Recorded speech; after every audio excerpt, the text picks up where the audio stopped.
O primeiro personagem que eu trago chama-se Miss Firmeza, né? E ela nasceu em Aracati e ela veio para Fortaleza já nos anos 30 para terminar os estudos, né? Para concluir os estudos. E ela fala que teve um problema sério na escola onde ela estudava. Era uma escola de freira, no Aracati, era pequena a escola, e a mãe dela matriculou um curso de pintura. Assim, na época, o método de ensino do desenho era uma forma de reprodução em cima de tecidos quadriculados ou de desenho quadriculado. Não sei se vocês já viram isso. Uma forma de ampliação. Você faz um desenho em um pedaço de papel, vai ampliando no outro conforme o quadriculado. Então, assim, ela não compreendia isso, ela não aceitava isso, e a freira colocava qualquer coisa para elas desenharem lá, um objeto, e ela não olhava para o objeto e desenhava do jeito que ela queria. Ela baixava a cabeça e começava a desenhar. Enfim, na metade do curso, a freira chama a mãe dela e diz assim: olha, eu lamento muito, mas eu não vou mais poder ensinar sua filha. E a mãe fica muito preocupada, né? Mas por quê? Ela tem um sério defeito visual. E ela ficou preocupada: mas como? Ela enxerga tão bem? Diz, não, ela vê o desenho, ela olha para o desenho e desenha completamente diferente. Ou seja, no início dos anos 20, enquanto se tinha discussões sobre expressão ou livre expressão, essa coisa não era de fato uma coisa comum na formação pedagógica das professoras nem dos alunos, né? Então, assim, a dona Anice, ela comentou várias coisas da vida dela, né? Por exemplo, vocês estão vendo uma foto pequenininha, né? Que é quando surgiu o movimento SCAP, Sociedade Cearense de Artes Plásticas, que eram trabalhadores, jovens estudantes universitários e alguns intelectuais, que se juntaram na agremiação para aprender ou para ensinar desenho e pintura. Então, o que eles faziam? De final de semana, eles pegavam um ônibus e até o final da linha, nesses lugares desciam com os cavaletes nas telas e começavam a pintar. Era essa experiência de contato de rua, de começar a fazer as coisas sozinho mesmo, que se organizou a escola. Depois, como o grupo foi aumentando e surgindo mais pessoas, né, organizou-se a SCAP. E aí tem uma carteirinha dela, de 1959. Né?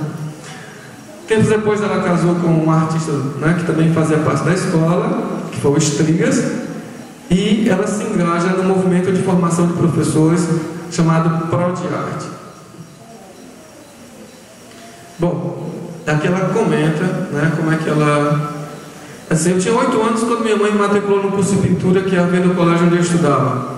A professora era a irmã Margarida, que utilizava os métodos de cópia por ampliação para ensinar desenho e pintura. O papel era medido e numerado para quadriculá-lo. Eu não gostava daquilo, eu detestava aquele tipo de exercício. Então eu olhava a imagem, baixava a cabeça e desenhava e pintava do meu jeito. Depois de uns 3 meses, a professora chamou minha mãe e disse-lhe que não adiantava fazer aquele curso. Irmã Margarida disse que eu tinha um defeito visual. Eu vi uma coisa e desenhava outra, completamente diferente. Eu fiquei muito chocada com a opinião da freira e por algum tempo acreditei nisso. A escola funcionava no centro da cidade e tinha aulas de modelo vivo. Os cursos eram noturnos. E a primeira vez que ela viu um modelo, né, uma pessoa pousando para a escola, né? Então ela disse: o no artístico só foi estudado no tempo da Escola de Belas Artes e dependia da disponibilidade dos modelos. No primeiro dia de aula com o modelo vivo, eu tomei um susto. Nós não sabíamos como ia ser, nem fomos prevenidas sobre isso. De repente, o professor puxou a cortina e vimos uma mulher nua sobre um estrado. Senti tanta vergonha que foi subindo um calor pela minha cabeça. Mas quando vi o jeito com que aqueles homens se comportavam, me tranquilizei. O modelo fazia poses de meia hora, com intervalo de 20 minutos. Tínhamos que trabalhar ligeiro para aproveitar bem a posição. Ninguém sabia quem eram os modelos, nem quando elas chegavam, nem quando saíam, muito menos como eram contratadas. Os professores arranjavam por aí. Depois, com a dificuldade do dinheiro, o seu Paulo, que na época era o zelador da casa, serviu de modelo pousando de shorts. Né? Então imagine isso na década de 30, 40, né? Uma escola que era frequentada basicamente por homens, né? Uma mulher comentar essas coisas. Bom, o segundo narrador foi Pedro Aymar. Ele nasceu em Crateús, em 1948. E ele foi aluno do Pierre Chablot, o cara que veio para montar, né, para organizar a propaganda do Center. Então, assim, ele comenta que foi vizinho, ele tinha um vizinho chamado Fausto Nilo. O Fausto Nilo fazia um curso por correspondência, naquela época já existia educação à distância, né?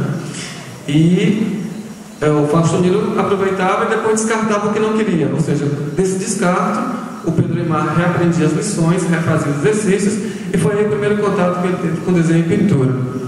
Depois ele chega em 58 em Fortaleza e é matriculado no curso do Chablot.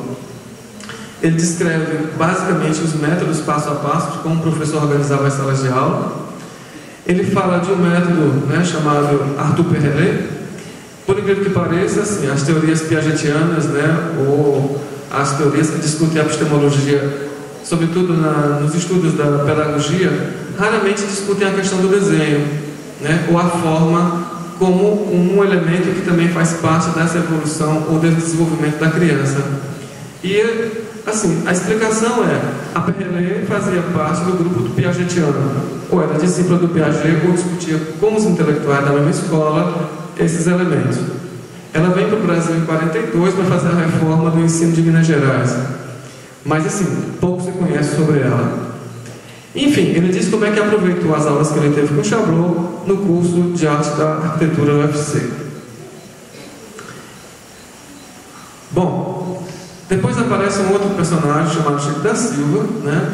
Ele é um dos que retornaram da primeira leva dos imigrantes que foram para os seringais da Amazônia em 1910. Bom, aconteceu coisas muito interessantes sobre Chico da Silva, né? E a gente questiona se não teria sido essa a primeira escola estética de cunho cearense, né?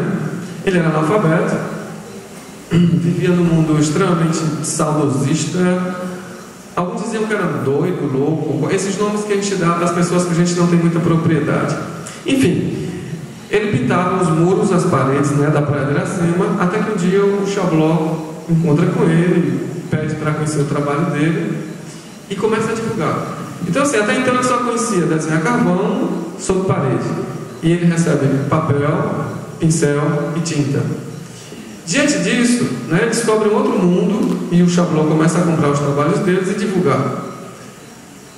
Veja bem, no Pirambu, que era a favela que estava se construindo na época, que é onde ele foi morar, as crianças vinham começar a olhar da janela ele pintando, né? E essa provocação do olhar fez com que ele começasse a fazer alguns desenhos e chamava as crianças para pintar junto com ele. Ou seja, ao mesmo tempo que aquilo era coisa boa para os meninos, era bom para ele e não rolava dinheiro, né? E aí ele foi acusado de ser falsário de si mesmo, né? Porque assim, ele teve os trabalhos indicados para uma das bienais de Veneza e poucos dias antes da exposição o pessoal do Itamaraty é chamado para discutir a questão do plágio. Mas vamos ver o que os alunos diziam dele, né?